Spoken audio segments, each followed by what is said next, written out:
तो बच्चों let's read the question. Question says a rope lies on a table such that a part of it hangs down the table. When the length of hanging part is 1/3 of entire length of the rope just begin to slide. The coefficient of friction between the rope and the table is 4 options given. We just have to talk about the solution. So बच्चों यहाँ पे हम solution में सबसे पहले बात करेंगे की कॉन्सेप्ट की. तो ध्यान रखिए जो फॉर्मूला ऑफ फ्रिक्शन है यानी कि फ्रिक्शनल फोर्स की अगर हम बात करें तो जनरल फॉर्मूला जो होता है F of F that is friction equals to mu into force normal. यानी कि यहां पे जो म्यू है वो क्या है कोफिशिएंट ऑफ फ्रिक्शन जिसकी वैल्यू हमसे पूछी गई है. सो बच्चों अब अगर हम यहां पे क्वेश्चन के अकॉर्डिंग बात करें तो क्वेश्चन के अकॉर्डिंग क्या है ये एक टेबल है. मान लिया it should be a straight line table. ये एक टेबल है और टेबल पे अगर हम बात करें तो यहां पे एक रोप जो है वो रखी हुई है और वो रोप कुछ इस तरीके से रखी है कि इसका 1/3 पार्ट जो है वो नीचे लटका हुआ है. कुछ इस तरीके से 1/3 पार्ट जो है ये एक लटका हुआ है. यानी कि अगर हम इसकी टोटल लेंथ जो है L मान लें तो ये L/3 पार्ट जो है वो नीचे है और 2L/3 पार्ट जो है वो ऊपर है.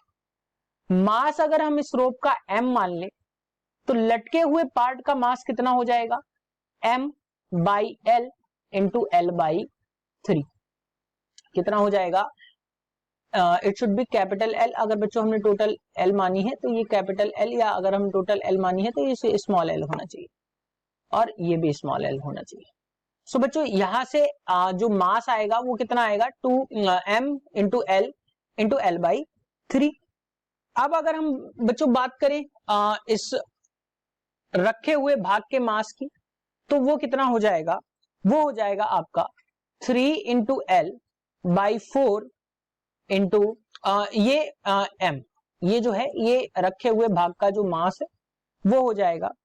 अब यहां पे अगर हम नॉर्मल फोर्स की बात करें यानी कि Fn की बात करें तो नेक्स्ट स्लाइड में हम इसको देखते हैं. जो F की वैल्यू आपको मिलेगी यानी कि जो नॉर्मल फोर्स की वैल्यू आपको मिलेगी वो मिल जाएगी m that is 2/3 into m into L और ये आपको मिल जाएगा 1/L यानी कि ये टोटल मास है इंटू G के बराबर आपको ये Fn की वैल्यू मिल जाएगी. और जो आपको फोर्स मिलेगा यानी कि फ्रिक्शनल फोर्स के अकॉर्डिंग जो आपको फोर्स मिलेगा वो क्या मिल जाएगा 1/3 पार्ट की वजह से जो फोर्स लग रहा होगा दैट इज 1/L इंटू क्या हो जाएगा L/3. हमने स्मॉल माना है बच्चों आप भी स्मॉल ही रखेंगे इसको तो ताकि आपको कंफ्यूजन ना हो. तो m/L इंटू L इंटू ये L/3 इंटू G के बराबर आ जाएगा. अब अगर हम फॉर्मूले के अकॉर्डिंग वैल्यूज को पुट करें तो F of frictional force is equal to mu into Fn क्या आएगा. अब अगर हम इन सारी वैल्यूज को पुट करें तो ध्यान दीजिए यहां से कुछ वैल्यूज कट रही हैं. L से L की वैल्यू यहां कट गई, L से L की वैल्यू यहां पे कट गई. अब मैं वैल्यूज को अगर यहाँ पे पुट करूं तो हमें क्या मिल जाएगा F ऑफ F जो मिला यानी कि फ्रिक्शनल फोर्स जो मिला mg/3 के बराबर मिल रहा है और यही आपको क्या मिल रहा है 2/3 m into G into mu के बराबर आपको मिल रहा है जहां म्यू जो है कोफिशिएंट ऑफ फ्रिक्शन. अब मैं अगर यहां से देखूं तो कुछ वैल्यूज अगेन डिडक्ट हो रही हैं कट रही हैं. तो mg की वैल्यू कट गई 3 से 3 कट गया.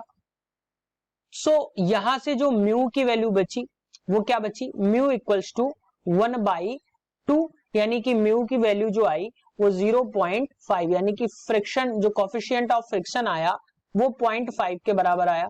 सो अगर हम ऑप्शन की बात करें तो 1/2 ही इसमें गिवन है तो हम 1/2 को ही इसमें मार्क कर देंगे. Hope you understood it well. Best of luck.